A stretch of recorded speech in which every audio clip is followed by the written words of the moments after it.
Hello student, आज गुरु पूर्णिमा है और इस गुरु पूर्णिमा के शुभ अवसर पर आप सभी को हार्दिक बधाई हो। लेकिन देखिए, आज का जो दिन है एक संकल्प लेने का दिन है, क्योंकि आज का जो दिन है जगत गुरु या कहे इस संसार के गुरु शिव का दिन है, शंकर का दिन है। तो इस दिन को आपको संकल्पित होने का दिन है और ख़ास तौर से मैं बात कर रहा हूँ 10th क्लास की स्टूडेंट से।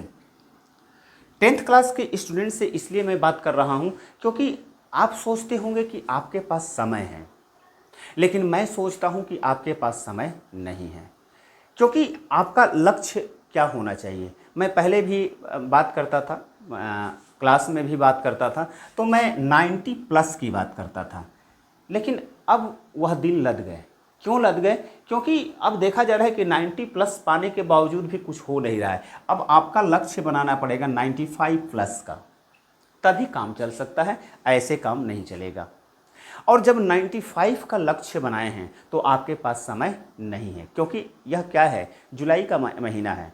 तो मान लीजिए कि जुलाई है तो जुलाई निकल गया, अगस्त, सितंबर, अक्टूबर, नवंबर, दिसंबर, जनवरी, फरवरी में आपका परीक्षा होना तय है। 6 माह केवल समय है, केवल 6 मंथ आपके पास है, 6 मंथ। और आपका विषय कितने हैं? 6। ये देखिए कि 6 विषय भी है और 6 महीना भी है, यानी एक विषय पर आपको कितना दिन का समय उपलब्ध है? मात्र और मात्र 1 महीना, यानी 30 दिन का समय उपलब्ध है। अगर आप थोड़ी सी भी लापरवाही करते हैं तो सोच लीजिए कि ये 10th का बोर्ड है, यानी कि पहला आपका है, और इसमें अगर लापरवाही करते हैं तो आपका काम चलने वाला नहीं है, आपका टारगेट छूट जाएगा। आप जो भी उद्देश्य लेकर के चले हैं, जो भी सोच करके चले हैं कि नहीं हमको जीवन में क्या करना है, क्या नहीं करना है, तो उसके लिए अगर तैयारी करना चाहते हैं, प्रिपरेशन करना चाहते हैं, तो इस 6 मंथ को आपको इस्तेमाल करना ही होगा। कुछ चीज़ें हैं जिसको आप हैबिट में लाइए, कुछ चीज़ें हैं जो आपकी हैबिट को ख़राब कर चुकी हैं, आदत को ख़राब कर चुकी हैं। उन जो ख़राब आदतें हैं उनको छोड़ना पड़ेगा और एक नई आदत बनाना पड़ेगा। जैसे कि आज मैं क्या बताने वाला हूँ, तो आज यह मैं सोच रहा हूँ कि कॉपी कैसे सजाएं, कॉपी कैसे सजाएं। तो देखिए, आप लोगों की आदत होती है, क्या है कि आदत है कि जैसे तैसे लिखने की आदत है, लेकिन उस सब आदत को समाप्त कीजिए। आपको बोर्ड के एग्जाम में 2 चीज़ों पर महत्वपूर्ण ध्यान देना है। अभी कई चीज़ों पर ध्यान देना है, लेकिन प्रारंभिक रूप से 2 चीज़ों पर ज़्यादा से ज़्यादा ध्यान देने की ज़रूरत है। नंबर 1 की अगर बात करें तो लिखावट। लिखावट आपका क्या होना चाहिए? स्वच्छ और सुंदर होना चाहिए, स्वच्छ और सुंदर होना चाहिए। आप स्वच्छ और सुंदर कैसे बनाएंगे, यह इस बात पर निर्भर करता है कि आप कितना बेहतर तरीके से तैयारी करते हैं।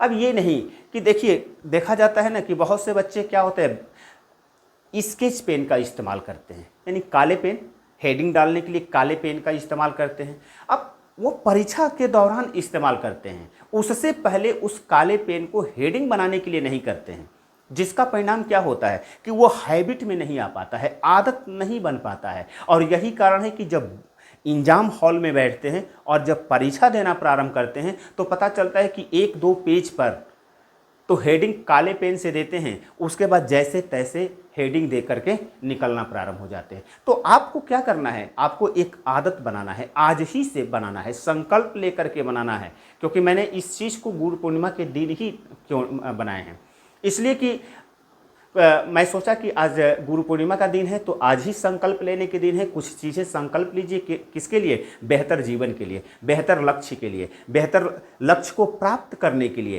यानी अचीवमेंट आपका अगर हाई रहेगा तो निश्चित रूप से आपको सफलता मिलेगी, यह मेरा आशीर्वाद भी है। तो इसके लिए लिखावट को स्वच्छ और सुंदर बनाइए। अगर थोड़ा बहुत भी दिक्कत है तो आप मैक्सिमम लिखने का प्रयास कीजिए, लिखने का प्रयास करेंगे, आपका जो लिखावट है स्वच्छ और सुंदर बनना प्रारंभ हो जाएगा। नंबर 2 की अगर बात करें अशुद्धियों को समाप्त कीजिए। अशुद्धियाँ सबसे होती हैं, हमसे भी होता है, और सच पूछिए तो ब्लैक बोर्ड पर भी कभी कभी लिखते हैं तो अशुद्धियाँ आ जाती हैं। तो देखिए, अशुद्धियाँ सब में होती हैं, लेकिन किसी में कम और किसी में ज़्यादा होता है। अब जिसमें ज़्यादा है उसको कम करना पड़ेगा, और कम करने का सबसे बेहतर तरीका क्या है? मैक्सिमम लिखना पड़ेगा। अब यहाँ पर देखिए, लिखने से दो चीज़ें हो रहा है। आपका जो लिखावट है स्वच्छ और सुंदर भी होगा, लेकिन उसके साथ प्रयास कीजिए कि जो भी आपने परीक्षा में सोचा है कि हमको ब्लैक पेन से हेडिंग देना है, तो ब्लैक पेन आज ही से इस्तेमाल करना प्रारंभ कीजिए, तभी वो हैबिट में बन पाएगा। और जब लिखावट स्वच्छ और सुंदर बनना प्रारंभ हो जाएगा तो आपकी अशुद्धियाँ भी धीरे धीरे क्या हो जाएंगी? समाप्त हो जाएंगी। एक चीज़ तो तय कर लीजिए कि हेडिंग में कोई अशुद्धियाँ नहीं होनी चाहिए। अगर हेडिंग ही अशुद्ध है तो समझ लीजिए कि एग्जामिनर का पहला ध्यान उसी हेडिंग पर जाएगा, और अशुद्धियाँ अगर रहेगा तो आपका नंबर नहीं देगा। और हमको क्या करना है? हमको जो एग्जामिनर है, जो हमारे कॉपी को जांचने वाला जो शिक्षक है, उससे हमको नंबर लेना है, उसको कैसे आकर्षित करना है। तो हमको क्या करना है? लिखावट से, यानी कि स्वच्छ और सुंदर लिखेंगे, उसमें अशुद्धियाँ नहीं रहेंगी, और कॉपी को बहुत बेहतरीन तरीके से सजा कर ले। बहुत से ऐसे लोग होते हैं, बहुत से ऐसे स्टूडेंट होते हैं, क्या करते हैं? मार्जिन लाइन नहीं खींचते हैं, मार्जिन नहीं खींचते हैं। जैसे ये पेपर है, अब मार्जिन लाइन नहीं खींचेंगे, या पहले पेज पर तो मार्जिन लाइन के साथ लिखते हैं और सजा कर लिखते हैं, लेकिन अब दूसरे पेज पर ना तो मार्जिन लाइन खींचे हैं और ना ऐसे तैसे लिखना प्रारंभ कर देते हैं। तो वहाँ पर क्या पड़ता है? उसका असर पड़ता है। दूसरा नंबर, अगर तीसरे की अगर बात करें तो टाइम मैनेजमेंट, यानी कि समय प्रबंधन, हिंदी में यदि कहें तो समय प्रबंधन। टाइम मैनेजमेंट महत्वपूर्ण है, और टाइम मैनेजमेंट को आज मैं इसलिए रखा हूं, मैं 3 ही को रखूंगा। टाइम मैनेजमेंट को मैं इसलिए कह रहा हूं कि आप ये तय कीजिए कि चाहे मैथ हो, मैं केवल एक सब्जेक्ट की बात नहीं कर रहा हूं, सारे सब्जेक्ट की बात कर रहा हूं, क्योंकि मैंने कहा ना कि 6 माह है और 6 सब्जेक्ट भी हैं। तो इसीलिए एक सब्जेक्ट की मैं बात नहीं कर रहा हूं, सारे सब्जेक्ट की मैं बात कर रहा हूं। आप तय कर लीजिए कि जो भी सब्जेक्ट है, जैसे सोशल साइंस भाई लिखने वाला सब्जेक्ट है, उसमें लिखने की हैबिट होनी चाहिए, सुंदर और सजा कर लिखने के लिए तो और हैबिट होनी चाहिए। तो आप टाइम मैनेजमेंट कीजिए कि उतने टाइम में हम बेहतर सजा करके कैसे लिख सकते हैं। तो इसके लिए समय प्रबंधन इसलिए आवश्यक है, क्योंकि समय अगर प्रबंधन रहेगा तो पता चलता है कि बहुत से बच्चे ऐसे होते हैं जिनको जो प्रश्न पत्र में क्वेश्चन पूछा गया है आ रहा है, अब लिखना प्रारंभ किए, टाइम मैनेजमेंट उनके पास नहीं है, तो पता चलता है कि अंत में 1-2 क्वेश्चन छूट जाता है, या ये होता है कि 2 क्वेश्चन तो बहुत बढ़िया तरीके से सजा करके लिखा गया है, और पता चलता है कि शेष आगे का जो क्वेश्चन होता है जैसे तैसे लिख दिया जाता है।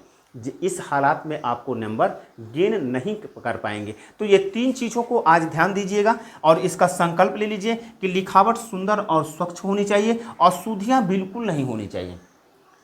टारगेट ये रखिए कि बिल्कुल नहीं होना चाहिए। मैंने कहा ना कि मैं भी लिखता हूं तो उसमें भी अशुद्धियां आ जाती हैं, तो इसका अर्थ यह नहीं है कि गुरुजी में भी अशुद्धियां आती हैं तो मुझ में भी क्यों नहीं अशुद्धियां आएंगी, ये कहने का मतलब नहीं है। कहने का मतलब है कि टारगेट ये रखिए कि हमको बोर्ड के एग्जाम तक अपनी सारी अशुद्धियों को समाप्त कर लेना है, और ख़ास तौर से हेडिंग में कोई अशुद्धियाँ नहीं होनी चाहिए। नहीं तो मैं पढ़ा कर क्या करूँगा? दुनिया की कोई ताकत पढ़ा ले, आप नंबर गेन नहीं कर सकते हैं। अशुद्ध लिखेंगे तो आपको नंबर मिलेगा।